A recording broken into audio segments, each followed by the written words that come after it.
What is going on, guys and gals? It's Tickler Nick here, and today we're just gonna have a quick little video throwing in a T10 bulb to replace that running light.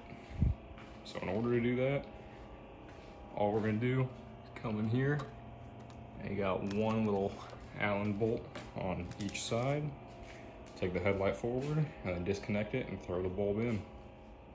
After you have those bolts off, just go ahead and grab onto your headlight and lift up, and it's going to be right down here at the bottom. You're just going to pull that out and throw your new bulb in.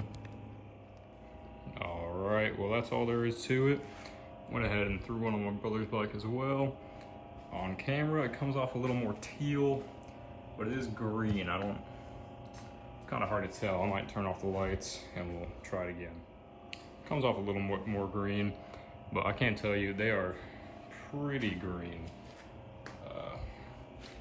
But that's all it is to it. It's a very easy process, and that's gonna be it for the video. Just a quick little video showing it off for any of you that may be interested. And until the next video, ride safe and have a good one.